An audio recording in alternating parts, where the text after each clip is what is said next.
coming from Gentleman Style Podcast, your host of the number one podcast in America, coming to you live on your airways. Wherever you may be subscribing to, wherever you may be listening to this, whether it be iTunes, iHeartRadio, YouTube, Spotify, we are on many different networks, many different platforms. Please subscribe, please like the comments, please comment and give feedback on how I'm doing. And so we're gonna just jump right into it after we got out the housekeeping items.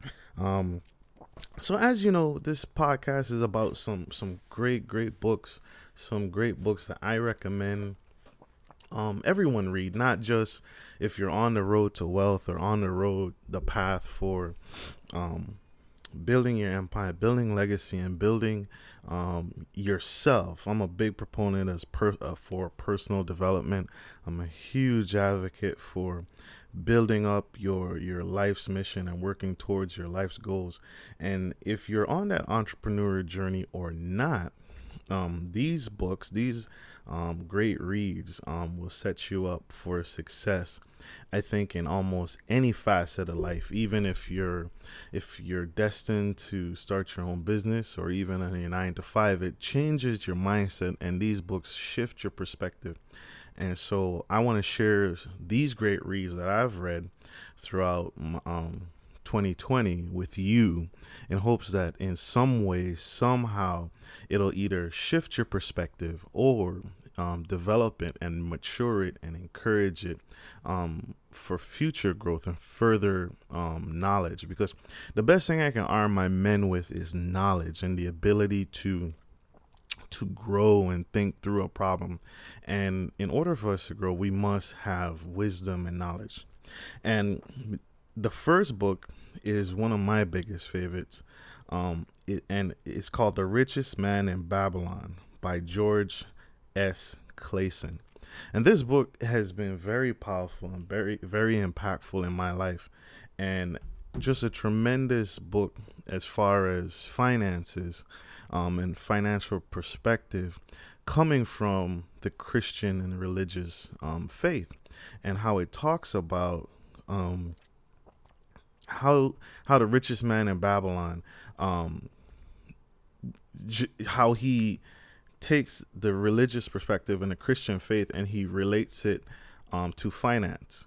And one of the big ticket items, and you've heard me mention this before on previous shows and previous episodes, is about debt and being debt free. And that's what this book encourages, is no debt. The borrower is slave to the lender.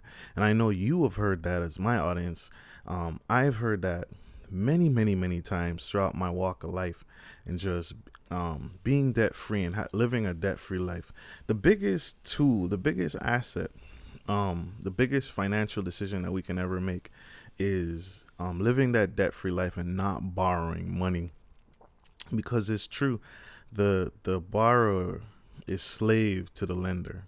And if you borrow money, you oftentimes have to come to the harsh reality of you have to make that payment every single month, whether you want to or whether you don't, or whether you have it or whether you don't have it. You have to find time. You have to make plans. You have to rearrange your lifestyle according to this expense. Now, and I want you to take just a second with me and think about your car payment, and think about that car payment that you make every single month, religiously, on time, without fail.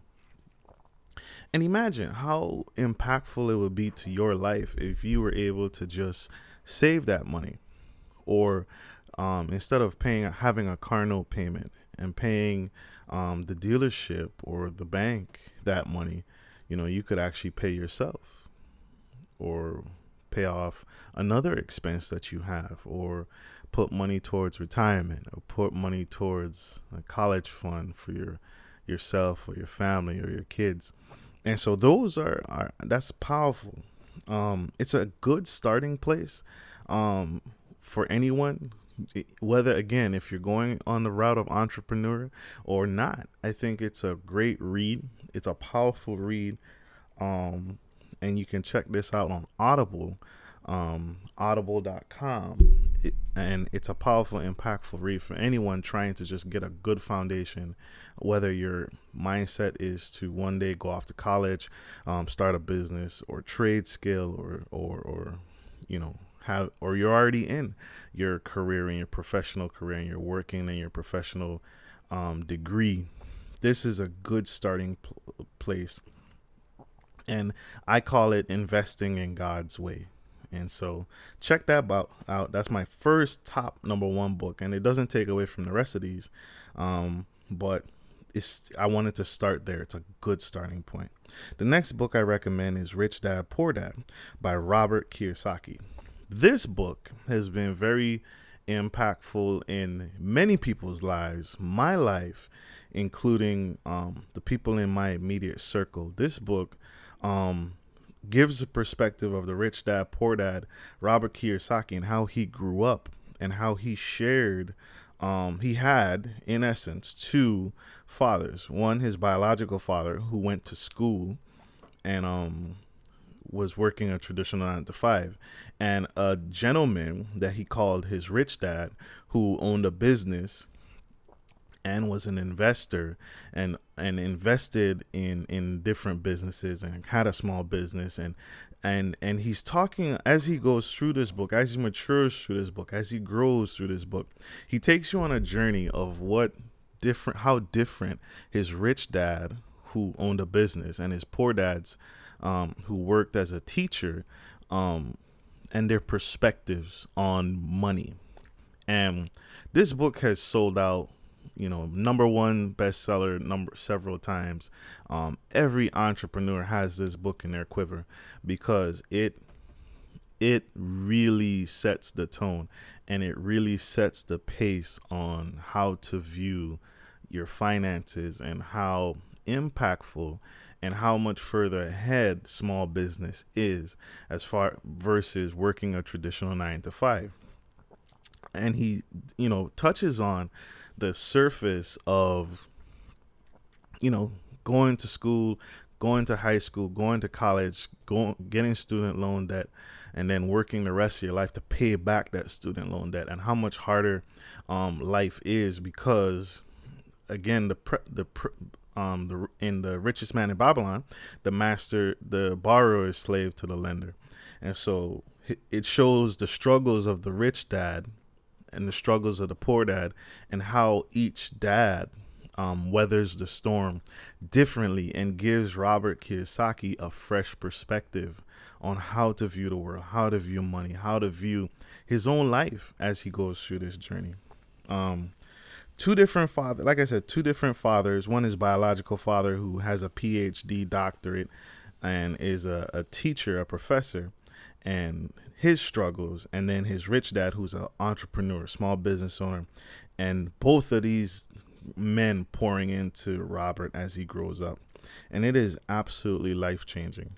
It did for me, and I know it will be for you. The third book that I recommend that you read is The Millionaire Fast Lane by M.J. Demarco. This book is realistic and how you should approach wealth. Oftentimes, wealth, a lot of times when we talk with families and we talk with friends, we want to be impactful and we want to leave a legacy behind for our children, because that's what the Bible commands us to. But we forget that sometimes if without the education piece, it means nothing. And so the Millionaire Fast Lane takes you on a journey on some things to think about as you build that legacy, as you build legacy wealth for you and your family. And it points out big ticket items that if you focus on these things and you worry about these things and you place a focus on emphasis on these specific areas as you grow, it'll accelerate, which is why it's called a fast lane. It'll accelerate your growth, and you'll find yourself much further along had you tried to just kind of, fumble through it and figure out everything on your own. So a truly great book. I recommend it. Again, all these books have been bestsellers at some point. But this is my third recommendation for a book, a good, hearty book to read. My fourth book here is The Intelligent Investor by Benjamin Graham. This book is Warren Buffett's. Says this is the best book he's ever read for investing. And if Warren Buffett, the Oracle of Omaha himself speaks profoundly about this book, then it definitely warrants your attention. No pun intended. But this book is very impactful, and it points out the things that as you invest, as you've now established that business, you've now developed what area of investing you want to do, or maybe you've focused on a particular asset class, or maybe you're broadening your asset classes. But this book points out things to consider in each life cycle of your investing development, and things to pay attention to, things to ask. If you're, one of the unique things that kind of piqued my interest in this season of the 2020 pandemic is investing in other businesses. A lot of times people think, well, I need to, in order to invest in a business, I need to invest in stocks and bonds. But what about in your local community, right? What about right here where you live? Think about that. What businesses in your local area that you support, right? The food chain restaurant, the local franchise in your community, the McDonald's franchising. What areas, what businesses, local businesses, maybe not the big franchise, but what local businesses in your area that you can get behind and you can support them and work out, a deal with that small business owner to say, hey, I want to invest $10,000 in your company. Can we work out some terms and profit sharing terms or royalty terms, or work out some kind of percentage, because I want to see you grow. I believe in what you're doing. I believe in your product, and I believe in your accelerated growth. And I want to help you get there, and I want to help you sustain. What is the most advantageous? Because I have some capital, and you may or may not have a need in this recession. And so that's unique, right? This book gives you that talking piece. This book gives you those pointers to think about when investing. And again, it covers a wide variety of investing topics and principles from a 3,000-foot view. And you can take those principles and narrow them down to the finite pieces of investing that you want to particularly pursue. And it's paramount on how it just talks about how to look at a company, understand its financials, and is it right for you, right? To be able to look at a particular company, and that's what Warren Buffett does. When Warren Buffett invests for the long term, he doesn't believe in investing in assets to buy them today and then sell them tomorrow. He doesn't do it. He believes in the long-term play. And so in order to do that, in order to feel comfortable with a company's financials, you have to be able to look at a company's financials and see how they're doing. To see, it's one thing to look at a company and see, okay, they're making $1 million in revenue, but they have $50 million in debt. Is that a strong financial company? That company, in essence, only has $50 million of liquidity. Is that comfortable for you? Is that enough margin for you? Is that enough of a leeway in case things go awry like they are right now for some businesses who are struggling in this pandemic and have often had to shut down stores, close locations, or adjust their business practices for lesser profits. And so being able to look at a company's financials gives you an inside view of how a company is efficiently or inefficiently running. This book gives you that principle. Okay? Almost every long-term investment follows the strategies laid out in this book. Every long-term play that I know. And the key takeaway from this book he talks about is value investing for value. looking at a company's value and worth. Can this company withstand the test of time? Will it be able to withstand, be in business for 10 years or 30 years or 50 years? And this book gives you that value investing. The last book, and most certainly not least, is How to Win Friends and Influence People by Dale Carnegie. Dale Carnegie is the salesman of salesmen. Dale Carnegie taught many of the big time sales leaders in our industry today. And you'll often hear his name come up when it attests to big sales leaders in the industry today. But Dale Carnegie talks about how to win and influence people because that is the most lucrative as well as efficient skill set to have. The one skill that you can take anywhere is sales. You can sell cars, you can sell vacuum cleaners, you can sell you can sell TLC, you can sell Bitcoin, but sales is a fundamental skill set that requires development and nurturing and practice. Even myself, I had to learn how to sell. I don't come from a salesman background, but throughout the course of my maturity over a 10-year period, I have grown significantly and become more and more impactful in not only my customers' lives, but my friends and family members. And I've often been told is because I have a high emotional intelligence, and that's because I am able to connect with people on their level, right?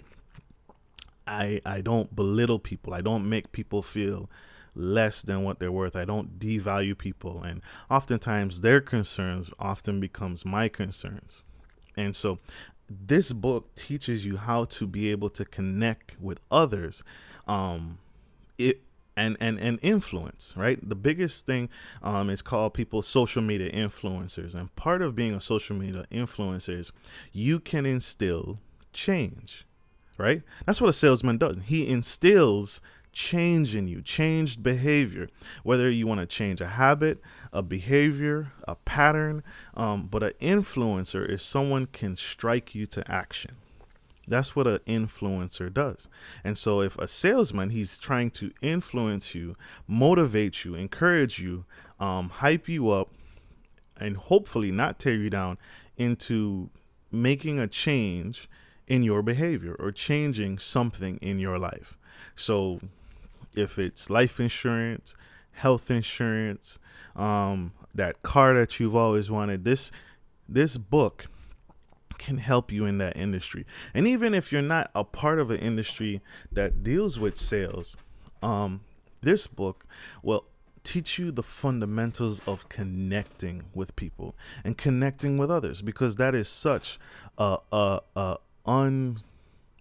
unleveraged skill set. If you can connect with someone on their level, on their terms, and take yourself off of your high horse for just a minute, you will find that people will follow you as you go through this life, as you walk, as you talk.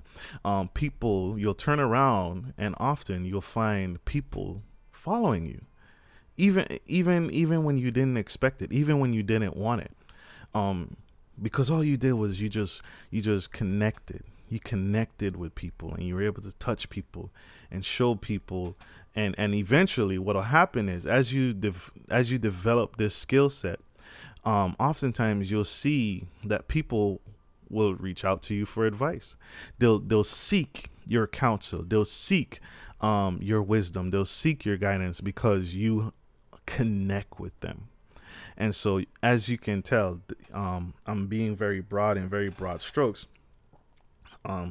But connecting with others is important, whether you're in sales or not. And having that EQ will strengthen that relationship, and you'll find that you'll be able to help millions of people. You'll be able to serve millions of people without ever having to really make it feel like work. And so this book gets you there. That's all I got, ladies and gentlemen. This is my top 5 list of great reads for 2020. These books have helped me tremendously impact my life and change my life for the better. I hope it serves you. I hope it serves you, men, and I hope it impacts your life for the better and changes things for the better. And so, like always, gentlemen, take care of your homes, take care of your families, and take care of business. This is Marcus Norman, Gentleman Style Podcast, your host, signing off. Bye.